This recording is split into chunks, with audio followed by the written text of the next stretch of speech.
എല്ലാവർക്കും ഹൃദയം നിറഞ്ഞ നമസ്കാരം. നൈമിഷാരണ്യത്തിൻ്റെ ഈ അധ്യായത്തിലേക്ക് എല്ലാവർക്കും ഹൃദയം നിറഞ്ഞ സ്വാഗതം. അങ്ങനെ ഒരു പഞ്ഞക്കർക്കിടകം കഴിഞ്ഞു, പൊന്നിൻ ചിങ്ങം വന്നു. ഐശ്വര്യത്തിൻ്റെ മാസമായിട്ടാണ് പൊതുവിൽ ചിങ്ങമാസത്തെ എല്ലാവരും കണക്കാക്കാറുള്ളത്. കർക്കിടകത്തിൽ പൊതുവെ ദാരിദ്ര്യമാണെന്ന് പറയുക. കാരണം കൃഷി ഉപജീവനമായിട്ടുള്ള പണ്ടത്തെ ആളുകൾക്കൊക്കെ തന്നെ കാലാവസ്ഥയിൽ ഉണ്ടായിട്ടുള്ള ഈ വലിയ മാറ്റം കൊണ്ട് ഒരു തരത്തിലുള്ള ജോലിയിലും വ്യാപൃതരാവാൻ സാധിക്കാത്തൊരു കാലാവസ്ഥയാണ് പുറത്തുള്ളത്. ഇപ്പോൾ ആ ഒരു സമയം കഴിഞ്ഞു, നമ്മുടെ പുതിയ കൃഷിസ്ഥലങ്ങളൊക്കെ തയ്യാറെടുത്ത് കഴിഞ്ഞു. ഇങ്ങനെ ഐശ്വര്യപൂർണമായിട്ടുള്ളൊരു സമയമായിട്ടാണ് ഈ ചിങ്ങമാസത്തെ പൊതുവിൽ വിലയിരുത്താറുള്ളത്. പൊന്നിൻ ചിങ്ങം എന്ന വിളിയിൽ തന്നെ അത് എത്രത്തോളം വിശേഷപ്പെട്ടൊരു മാസമാണ് എന്ന് ഓരോ മലയാളിക്കും അനുഭവിച്ചറിയാൻ സാധിക്കും. ഈ ഒരു ചിങ്ങമാസത്തിൽ, ഈ ഐശ്വര്യത്തിൻ്റെ പ്രതീകമായിട്ടുള്ള ചിങ്ങമാസത്തിൽ വിശേഷമായിട്ട് ആരാധിക്കേണ്ട ഒരു ദേവതാ സങ്കല്പമാണ് യഥാർത്ഥത്തിൽ മഹാലക്ഷ്മി. ഒരു സങ്കല്പത്തിൽ പറയാറുള്ളത് പൂക്കളം പോലും യഥാർത്ഥത്തിൽ ദേവിയോടുള്ളൊരു ആരാധനയാണ് എന്ന് പറയാറുണ്ട്. ചക്രം പൊതുവിൽ ദേവിക്ക് വളരെ വിശേഷമാണ്. അതുകൊണ്ട് തന്നെ പൂക്കളം പോലും ദേവിയുടെ ആരാധനയുടെ ഒരു രീതിയാണെന്ന് വ്യാഖ്യാനിക്കുന്ന പണ്ഡിതന്മാരും ഉണ്ട്.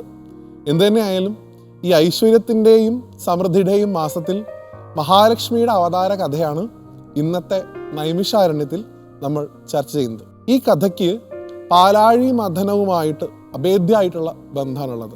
ഒരിക്കൽ സാക്ഷാൽ ദുർവാസാവ് മഹർഷി ദേവലോകത്തുനിന്ന് ലഭിച്ചിട്ടുള്ള അതിവിശേഷപ്പെട്ട ഒരു ഹാരം, ഒരു പൂമാല, അതുമായി സഞ്ചരിക്കുന്ന സമയത്ത് സാക്ഷാൽ ദേവേന്ദ്രനെ കാണുന്നു. താനൊരു താപസനാണെന്നും തനിക്ക് ഈ ഹാരത്തിൻ്റെ ഒന്നും ആവശ്യമില്ലെന്നും ദേവരാജാവായിട്ടുള്ള അങ്ങേക്ക് ഈ ഹാരം നന്നായി ചേരും എന്നുള്ള അഭിപ്രായത്തോടു കൂടി മഹർഷി ആ മാല ദേവേന്ദ്രന് സമ്മാനിക്കുന്നു. ദേവേന്ദ്രൻ തൻ്റെ കിരീടം ഒന്ന് ഒതുക്കാനായി ആ മാല തൻ്റെ വാഹനമായിട്ടുള്ള ഐരാവതത്തിൻ്റെ ദേഹത്ത് വെച്ച സമയത്ത് ഏറ്റവും അധികം സൗരഭ്യം നിറഞ്ഞ പൂക്കൾ കൊണ്ടുണ്ടാക്കിയിട്ടുള്ള ആ മാലയിലെ ഏറ്റവും സുഗന്ധമുള്ള പൂക്കളിൽ നിന്ന് തേൻ കുടിക്കാനായി നിരവധിയായിട്ടുള്ള വണ്ടുകൾ ആ മാലയ്ക്ക് ചുറ്റും പറന്നു. ഇത് ഐരാവതത്തിന് വളരെയധികം ബുദ്ധിമുട്ടുണ്ടാക്കി. അത്യധികം കോപത്തോടു കൂടി തൻ്റെ ഈ ഒരു അവസ്ഥയ്ക്ക് കാരണമായിട്ടുള്ള ആ ഹാരത്തെ അത് തുമ്പിക്കൈ കൊണ്ടെടുത്ത് കാലുകൊണ്ട് ചവിട്ടി മെതിച്ചു എന്നാണ് കഥയിൽ പറയാറുള്ളത്. ഇത് നോക്കിക്കാണുകയാണ് സാക്ഷാൽ ദുർവാസാവ് മഹർഷി. താൻ കൊടുത്ത ഒരു സമ്മാനം, സ്നേഹത്തോടു കൂടി ബഹുമാനത്തോടു കൂടി താൻ കൊടുത്ത ആ സമ്മാനത്തെ ഇങ്ങനെയാണോ ദേവേന്ദ്രൻ നോക്കിക്കാണുന്നത് എന്ന് അദ്ദേഹത്തിന് തോന്നിയതാണ്. അഹങ്കാരിയായിട്ടുള്ള ഇന്ദ്ര, ഞാൻ തന്ന സമ്മാനത്തെ ധിക്കരിക്കുന്നതിലൂടെ നീ ധിക്കരിച്ചത് എന്നെ തന്നെയാണ്. അതുകൊണ്ട് നിന്റെ സർവ്വ ഐശ്വര്യങ്ങളും ഇല്ലാതാവട്ടെ, ജരാനരകൾ ബാധിക്കട്ടെ എന്ന് പറഞ്ഞ് മഹർഷി ശപിച്ചു ആ സമയത്ത് എന്നാണ് കഥയിൽ പറയുന്നത്. പാവം ഇന്ദ്രൻ സർവ്വ ഐശ്വര്യങ്ങളും പോയി, ജരാനരകൾ ബാധിച്ചു, അവശനായി. എങ്ങനെ വീണ്ടും പൂർവാവസ്ഥയിലെത്താം എന്നുള്ള ചർച്ച ദേവന്മാർക്കിടയിൽ ഉണ്ടായി. മഹാവിഷ്ണുവിൻ്റെ ഉപദേശപ്രകാരം പാലാഴി കടഞ്ഞാൽ ഈ പോയ ഐശ്വര്യങ്ങളൊക്കെ തിരിച്ചു കിട്ടും എന്നുള്ള ചിന്തയും അവിടെ ഉണ്ടായി. എന്നാൽ ഈ വൃദ്ധസമാനരായിട്ടുള്ള ദേവന്മാരെ കൊണ്ട് ഒറ്റയ്ക്കൊന്നും പാലാഴി കടയാൻ സാധിക്കില്ല.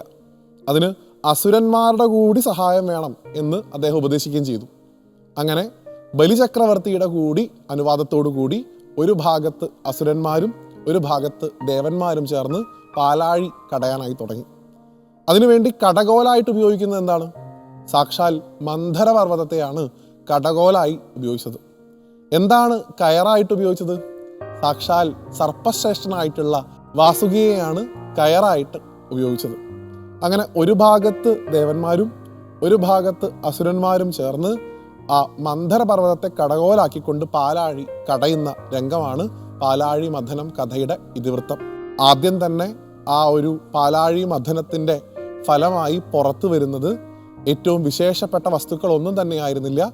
സാക്ഷാൽ ഹലാഹലം എന്ന് വിളിക്കപ്പെടുന്ന കാളകൂട വിഷമാണ് വാസുകിയുടെ ദേഹത്തുനിന്ന് ആദ്യം പുറത്തേക്ക് വന്നത്. ആ സമയത്ത് സാക്ഷാൽ മഹാദേവൻ ആ ഹലാഹലത്തെ പാനം ചെയ്തുകൊണ്ട് ലോകത്തെ മുഴുവൻ രക്ഷിച്ചു. പല സമയത്തും മന്ധരപർവ്വതം പാലാഴിയിൽ താന്നു പോകുന്ന അവസ്ഥയുണ്ടായി. ആ സമയത്ത് സാക്ഷാൽ നാരായണൻ ഒരു കൂർമാവതാരം എടുത്തുകൊണ്ട് ആ മന്ധരപർവ്വതത്തെ തൻ്റെ കട്ടിയാർന്ന പുറന്തോടിന് മുകളിൽ താങ്ങി നിർത്തി. ഇങ്ങനെ വിശേഷപ്പെട്ട ആ പാലാഴി മഥനത്തിൻ്റെ പല സമയങ്ങളിലായി പല ദിവ്യവസ്തുക്കളും പാലാഴിയിൽ നിന്ന് പ്രത്യക്ഷപ്പെട്ടു എന്നാണ്. ഉച്ചൈശ്രവസ് എന്ന് പറയുന്ന കുതിര ആ സമയത്ത് വന്നിട്ടുണ്ട്. പാരിജാത വൃക്ഷം ആ സമയത്ത് വന്നിട്ടുണ്ട്. ഇങ്ങനെ നിരവധിയായിട്ടുള്ള ദിവ്യവസ്തുക്കളൊക്കെ തന്നെ പാലാഴി മഥനത്തിൻ്റെ ഭാഗമായി ലഭിച്ചു. ആ സമയത്ത് എല്ലാ രത്നങ്ങളും നിധികളൊക്കെ പല ആളുകളും പങ്കിട്ടെടുക്കുന്ന സമയത്താണ് പാലാഴിയിൽ നിന്ന് ഏറ്റവും ചൈതന്യവതിയായിട്ടുള്ള ഒരു യുവതി അവിടെ നിന്ന് ആവിർഭവിക്കുന്നത്. ആ ദേവിയെ കണ്ട ഉടനെ തന്നെ എല്ലാവർക്കും അവളെ ഭാര്യയായി സ്വീകരിക്കണമെന്ന് തോന്നിയെന്നാണ്. എല്ലാവരും അവളെ ഭാര്യയായി സ്വീകരിക്കാനായി, അവളുടെ ആ ദൃഷ്ടിക്ക് സമീപം നിൽക്കാനായി ശ്രമിച്ചുകൊണ്ടിരിക്കുന്ന സമയത്ത് ഒരാൾ മാത്രം ആ ദൃഷ്ടിക്കൊന്നും സമയം കൊടുക്കാതെ എല്ലാത്തിൽ നിന്നും മാറി നിൽക്കുന്നതായിട്ട് ആ ദേവി കണ്ടു എന്നാണ്. തന്നെ നോക്കി ശ്രമിക്കുന്ന ഈ പാവപ്പെട്ട രാജാക്കന്മാരെയും ദേവന്മാരെയും ഒക്കെ നോക്കി ചിരിച്ചുകൊണ്ട് ദേവി തൻ്റെ കയ്യിലുള്ള വരണമാല്യം തന്നെ ശ്രദ്ധിക്കാതെ നിന്നിരുന്ന ആ ദേവന്റെ പുറത്ത് ചാർത്തി എന്നാണ്. സാക്ഷാൽ നാരായണനായിരുന്നത്രേ ദേവിയെ അത്ര കണ്ടൊന്നും മാനിക്കാതെ, ദേവിയെ നോക്കാതെ മാറി നിന്നിരുന്നത്. എല്ലാവരും താല്പര്യമുള്ള ആളുകൾക്കല്ല, തന്നെ താല്പര്യപ്പെടാത്ത ആളുകളിലേക്ക് ലക്ഷ്മി ചെന്നു.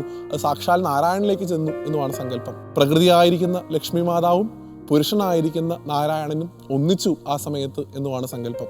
ഇങ്ങനെയാണ് മഹാലക്ഷ്മി അവതാരം ഉണ്ടായതായിട്ട് പറയാറുള്ളത്. ഇതേ ദേവി തന്നെ ഭഗവാൻ പലതരത്തിലുള്ള അവതാരങ്ങൾ എടുത്തപ്പോൾ ഭഗവാനെ സഹായിക്കാനായിട്ട് ദേവി ഒപ്പം ജനിച്ചതായിട്ടും കഥകളിൽ പറയാറുണ്ട്. രാമാവതാരം ഭഗവാൻ നാരായണൻ എടുക്കുന്ന സമയത്ത് സീതാമാതാവായിട്ട് ജനിച്ചത് സാക്ഷാൽ മഹാലക്ഷ്മി തന്നെയായിരുന്നു. കൃഷ്ണാവതാരം ഭഗവാൻ എടുക്കുന്ന സമയത്ത് രുക്മിണീ ദേവിയായിട്ട് ജനിച്ചതും സാക്ഷാൽ മഹാലക്ഷ്മി തന്നെയായിരുന്നു. രാധാദേവിയിലും മഹാലക്ഷ്മിയുടെ സാന്നിധ്യമുള്ളതായിട്ട് നമ്മൾ വിശ്വസിക്കാറുണ്ട്. അങ്ങനെയുള്ള ആ മഹാലക്ഷ്മി അവതാരം ഉണ്ടായത് ഒരു കാർത്തിക നക്ഷത്രത്തിലാണ് എന്നും പൊതുവിൽ വിശ്വസിക്കുന്നു. അതുകൊണ്ട് ദേവിയുടെ നാളായിട്ട്, ദേവിയുടെ നക്ഷത്രമായിട്ട് കാർത്തികയെ പൊതുവിൽ ആചരിച്ചു പോരുന്നു. അതുകൊണ്ട് തന്നെ ഈ ഒരു മാസത്തിൽ, ഈ ചിങ്ങമാസത്തിലെ പൗർണമിക്ക് വളരെയധികം പ്രാധാന്യമുണ്ട് എന്നാണ് പറയുക. ഇത് വരലക്ഷ്മി വ്രതത്തിന് ഏറ്റവും അനുയോജ്യമായിട്ടുള്ള സമയമാണ് ഇക്കാലത്ത് വരുന്ന പൗർണമി. ഈ സമയത്ത് മഹാലക്ഷ്മിയെ ആരാധിക്കുന്നതിലൂടെ സർവ്വതരത്തിലുള്ള ഐശ്വര്യങ്ങളും അമ്മയെ ആരാധിക്കുന്ന ആളുകൾക്ക് ലഭിക്കും എന്നാണ് മഹാദേവൻ ശ്രീപാർവതിക്ക് വരലക്ഷ്മി വ്രതത്തിൻ്റെ മഹത്വമായിട്ട് പറഞ്ഞു കൊടുത്തിട്ടുള്ളത്. അപ്പോൾ ഈ പൊന്നിൻ ചിങ്ങ സമയത്ത് ഐശ്വര്യത്തിൻ്റെ പ്രതീകമായിട്ടുള്ള മഹാലക്ഷ്മിയെ സാഷ്ടാംഗം നമസ്കരിച്ചുകൊണ്ട് മറ്റൊരു കഥയുമായിട്ട് അടുത്ത അധ്യായത്തിൽ വീണ്ടും കാണുന്നത് വരെ എല്ലാവർക്കും നന്ദി, നമസ്തേ.